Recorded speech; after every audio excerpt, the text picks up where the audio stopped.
Okay guys, the keyboard now. We're just going to keep this really simple because you can embellish the keyboard a lot with little licks, but look, here's the basic keyboard riff.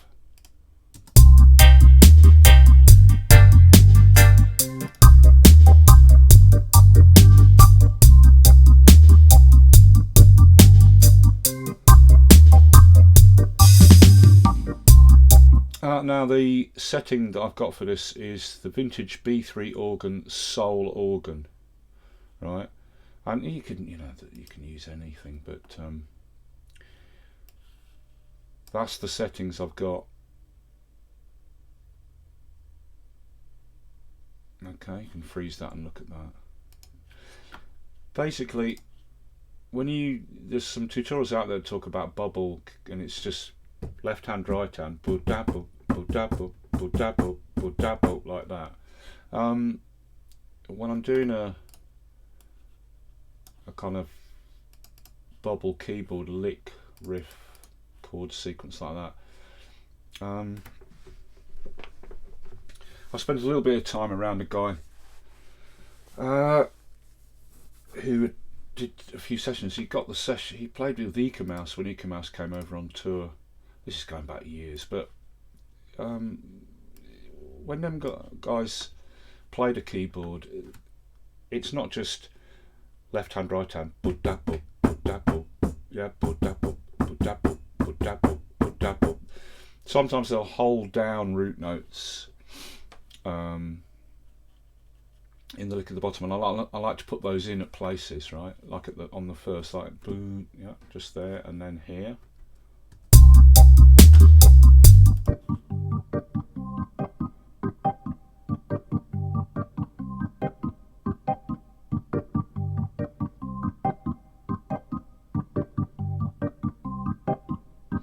And these are on the beat, so another one would go there between those two licks, there and there.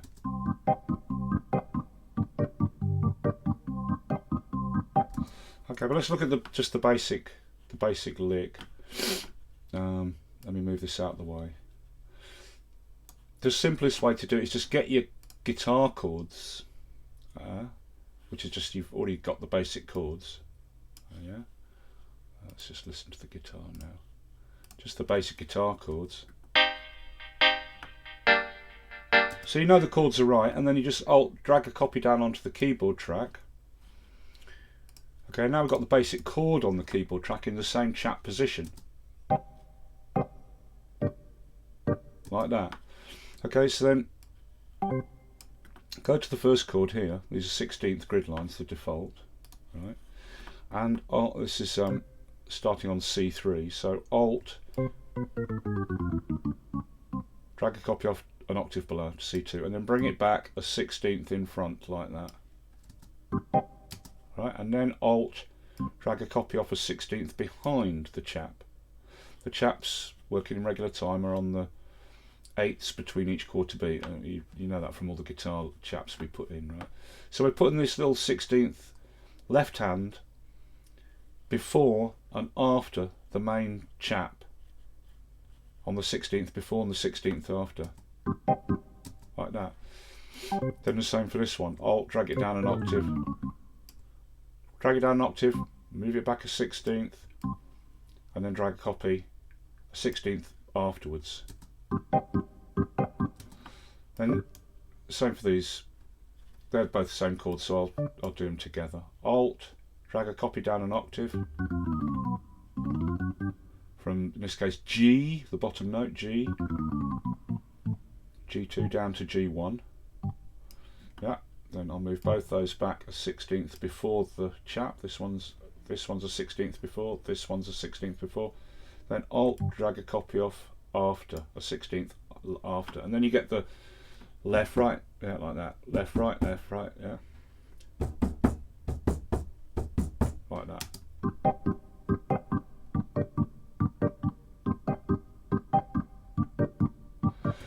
But as I said, I like to put in these straight notes on the straight beats. So I'll put one at the beginning which spills across to where the little pre-chap is there, like that. Or it can even come a little bit longer. And then I'll put another one here maybe, like that, and that'll spill across that note there, so I can take that one out, like that.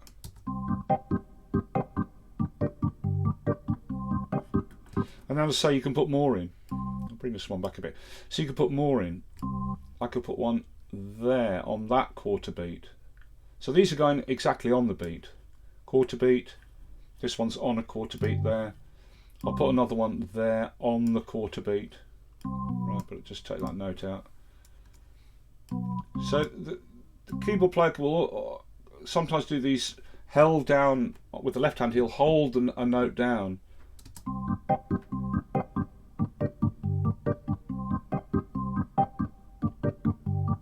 Yeah, I mean, you can experiment with holding two of the notes in the chord or something, and maybe mess with the velocity of. Let's take the velocity of that second note down. Okay, a little bit more down. Okay, maybe that one's not working so good. Let me undo, undo, undo. Put that little note back, and let's try the top note there. Then bring this back onto the quarter beat and extend it out. Let's try those two.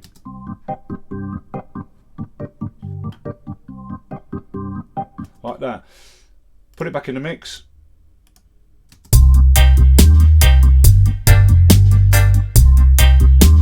And then, now what I might do is take the whole thing up an octave, the whole lot. So the bottom note is C2 here that I'm grabbing for the whole lot. Whole lot's highlighted. I'm grabbing the bottom note here, C2.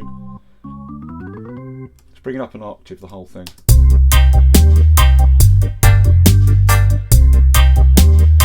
You know what I mean? So, you know, like that one, I'll take that out. But you can experiment with putting additional held notes in. So these longer held notes can go on any quarter beat. Let's take that one away from there, replace it with a regular note, and put this on that quarter beat there. Okay. It might not be the right note, it might have to drop down.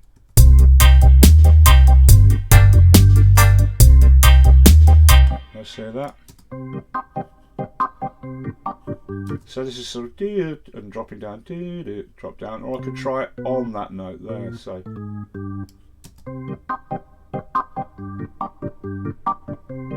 you know what I mean? You can drop them in anywhere as little variations.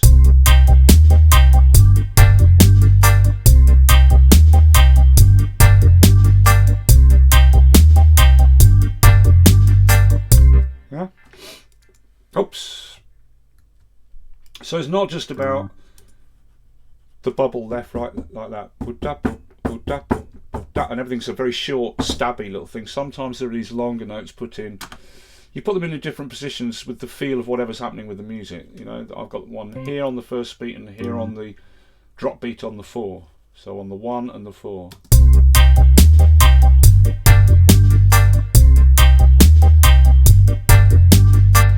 And then sometimes, let's put a high one up there.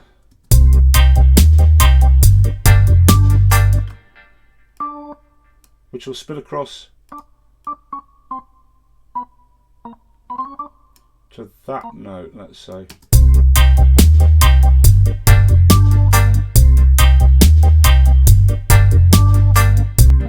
Like that. And then I could put a little one there.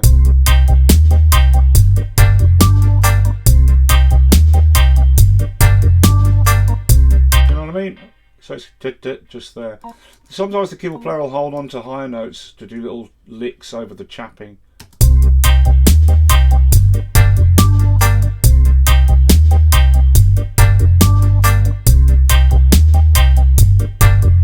And then you could put in a little, like, alt copy that note across, and then put it a semitone below, just so it does a little dilly up there. Little, you know how keyboard players sometimes flick from a semitone lower to the note they're actually hitting. And you get that blue, like that, blue.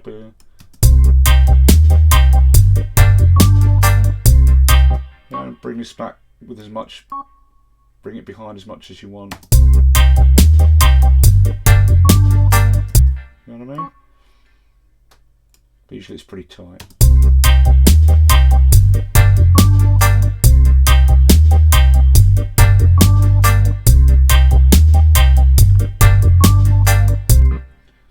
Then here I'll put this back to a double lick there on those two notes, so it's going dead dead on the top one there.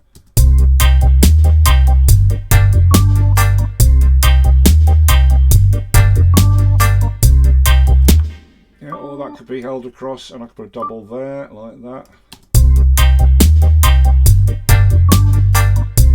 Yeah, blare it, you know, blare it, blare. So the little blare is there, blare it.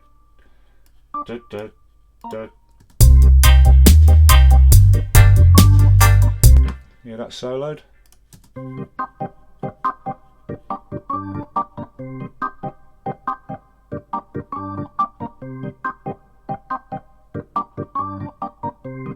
Yeah, so you can put them little embellishments in, but the primary thing is to bring the chaps down for the guitar, then drag a copy off an octave lower for each of the chap chords, put 1/16 in front of the chap and 1/16 after. Do that for each of the 4 chords on the chaps in between the quarter beats.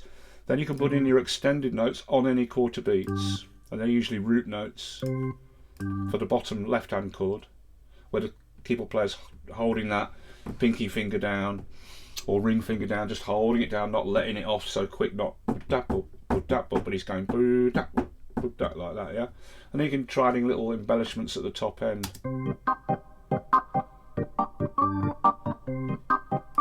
That one I'm going to bring up in velocity a bit, although I'm not sure it'll make a difference with this Hammond.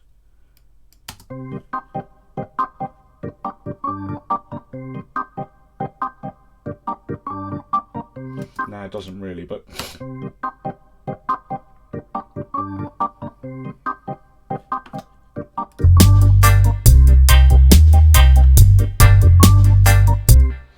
I'll take that back out and just have that as a straight note.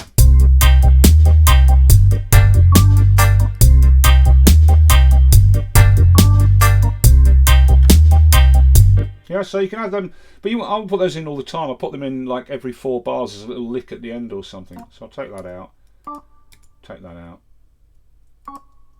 that, and just go back to just having the held note on that quarter beat and the held note on that quarter beat.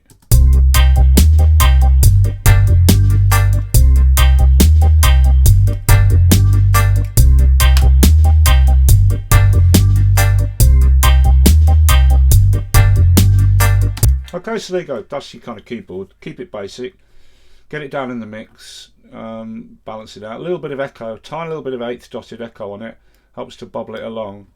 Let me push that up a bit more.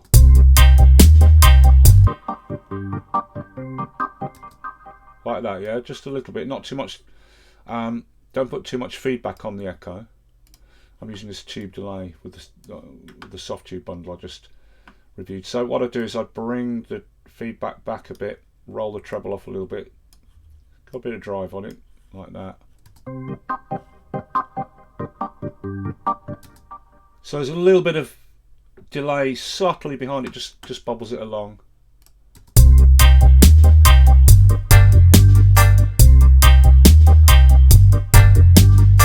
And it's sort of slightly below the level of the guitar, just a fraction, yeah. And I've got this kind of EQ on it here, which I can bring in, which dips out the mids there. If I want to scoop out their mids a bit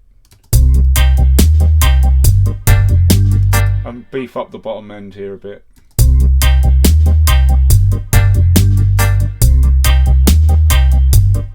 Okay, so that's your kind of basic bubbly keyboard lick thing. You know how to do it really simply. It's just copying off from the guitar chaps and then putting in them those extra notes, really. Okay. Yeah, and just to show you, if you're working with swing, this keyboard thing I showed you, it works fine if you're using swing. You just do the keyboard bubble thing exactly how I showed you, including any extra long notes you want to put in on the quarter beats. and that will work if the beat has a swing. Let's just grab all these regions for this 4-bar section, right? And then up here in the region parameter box, it says 20 selected. That's because I've selected all these regions in this 4-bar section for the drums, the bass, the guitar and the keyboard. They're all selected. That's 20 regions in total. So in the region parameter box it says 20 selected, and on the quantize here I set the quantize for all those regions to 16 swing C, and that'll put a swing on anything, drums, bass, guitar, keyboard, on any notes that are in a swing position that will apply, that will have swing applied to them. And now the swing is applied, and it works on the keyboard I just showed you how to build. But on the organ track, the keyboard track, take the echo off. The 8th dotted echo won't work with the swing, so I'll just roll that echo off.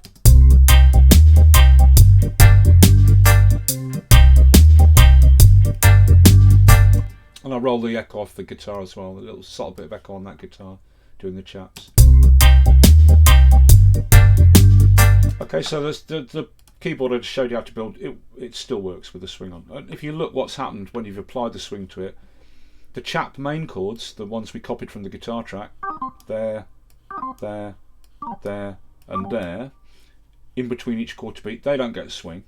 Any large notes you put in on quarter beats, like these two, they don't get swing, but all the little chords, the pre-chords, a 16th in front of the chap and a 16th behind, they get moved back just off the line with the swing, and they're the ones getting the swing. Like that. Okay, so if you apply swing to the beat, that technique of building your bubbles for the keyboard like that, it works just the same. So I'll take all that off now, select all the regions, turn the quantize off here. Now they're back to straight, no more swing, and now I can put the little echo, subtle echo back on the keyboard, and a little tiny bit of that subtle echo back on the guitar. Okay, that's that. I'll just add one last thing here. The Melodica, cool little instrument to use. The most famous exponent of the Melodica would be Augustus Pablo.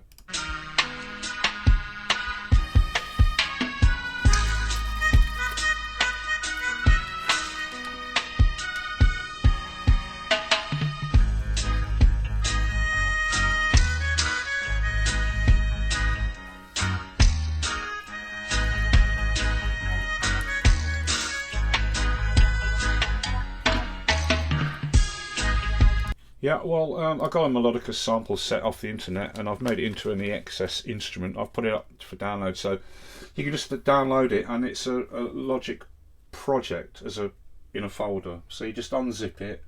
Inside the folder, there's a project, and when you load that project, there's one instrument track with the Melodica as an EXS sample set, and then.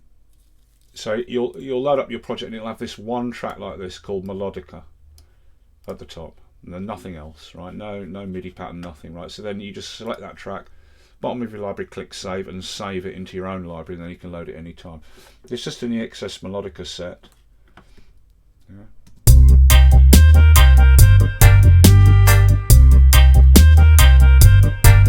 And you can EQ that how you want. Thinner, whatever, you know.